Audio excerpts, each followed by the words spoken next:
حي على الفلاح.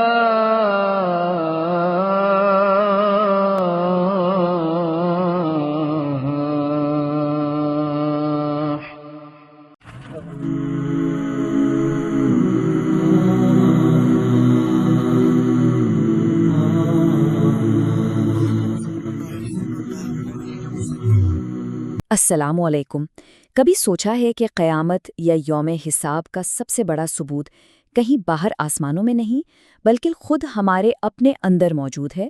آج ہم قرآن کی سورہ قیامہ کی روشنی میں ایک بہت ہی دلچسپ بات پر غور کریں گے جو یہ بتاتی ہے کہ جواب دہی کا احساس دراصل ہماری فطرت کا ایک لازمی حصہ ہے۔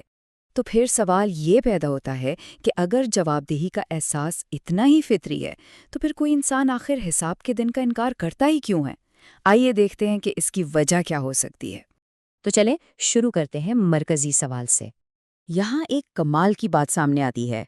اس تفسیر کے مطابق یوم قیامت کا ثبوت ڈھونڈنے کے لیے ہمیں کہیں باہر دیکھنے کی ضرورت ہی نہیں ہے، وہ ثبوت تو ہر انسان کے اپنے وجود کے اندر رکھا ہوا ہے۔ اچھا، تو یہ اندرونی گواہ آخر ہے کیا چیز؟ چلیں اب اس پر بات کرتے ہیں۔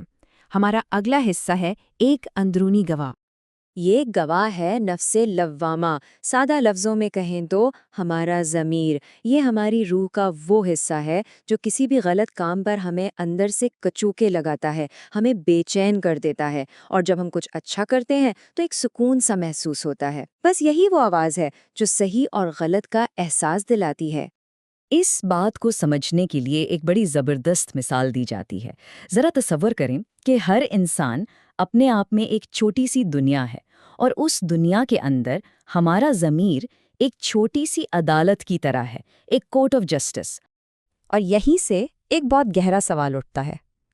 اگر بنانے والے نے ہر ایک انسان کے اندر انصاف کی ایک چھوٹی عدالت قائم کی ہے، تو کیا یہ بات عقل میں آتی ہے کہ اس نے پوری کائنات کے لیے ایک بڑی عدالت نہ بنائی ہو؟ انسان کے اندر یہ جو کشمکش چلتی رہتی ہے نا، اسے 3 حصوں میں سمجھا جا سکتا ہے۔ ایک ہے نفس امارہ، یہ وہ حصہ ہے جو ہمیں بس خواہشات کے پیچھے بھگاتا ہے۔ پھر آتا ہے نفس لوامہ، یعنی ہمارا ضمیر جو ہمیں روکتا ٹوکتا ہے، صحیح غلط بتاتا ہے۔ اور پھر ہے نفس مطمئنہ، جو اللہ اور آخرت کو یاد کر کے ایک توازن اور سکون کی حالت میں آ جاتا ہے۔ لیکن ایک منٹ، اگر یہ ثبوت اتنا صاف ہے، ہمارے اندر ہی موجود ہے، تو پھر لوگ اسے نظر انداز کیوں کر دیتے ہیں؟ یہ ہمیں اس نفسیات کی طرف لے کے جاتا ہے کہ آخر انکار کی وجہ کیا ہے۔ تو اب بات کرتے ہیں کھلے انکار کی۔ قرآن اس کی جڑ بتاتا ہے۔ اصل مسئلہ یہ نہیں کہ ثبوت نہیں ہے، مسئلہ یہ ہے کہ انسان اپنے ضمیر کے سامنے جانتے بوجھتے ہوئے سرکشی کرنا چاہتا ہے، غلط راستے پر چلنا چاہتا ہے۔ اس کی مثال تو ایسی ہے جیسے کوئی چور سیدھا جج کے سامنے کھڑے ہو کر چوری کرے۔ یعنی کتنی ڈھٹائی کی بات ہے۔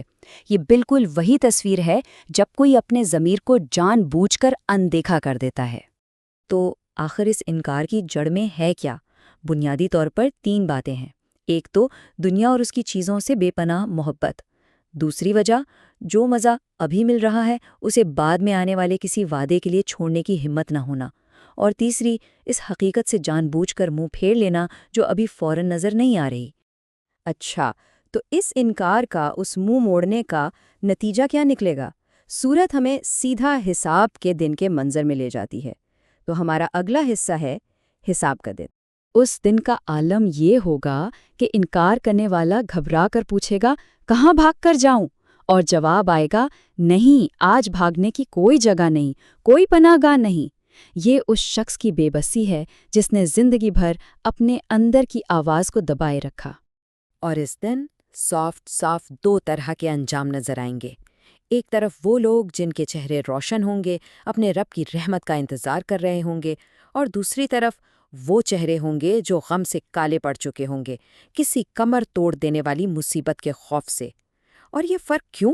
صرف اس لیے کہ ایک نے اپنے ضمیر کی سنی اور دوسرے نے نہیں۔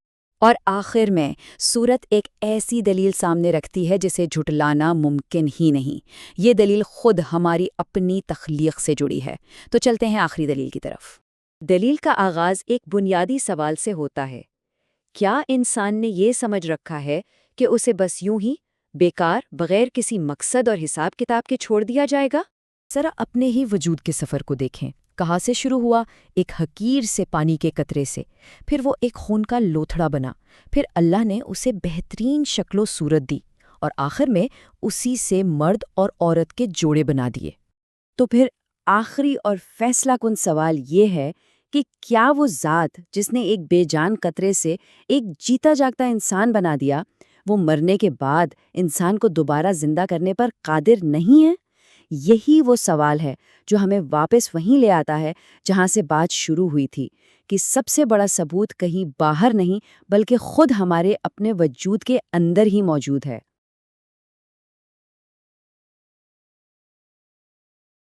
امام مالک رحمہ اللہ تعالیٰ کا قول ہے، دنیا میں کوئی ایسا شخص نہیں ہے کہ جس سے اختلاف نہ ہو سکے سوائے آپ صلی اللہ علیہ وآلہ وسلم کے۔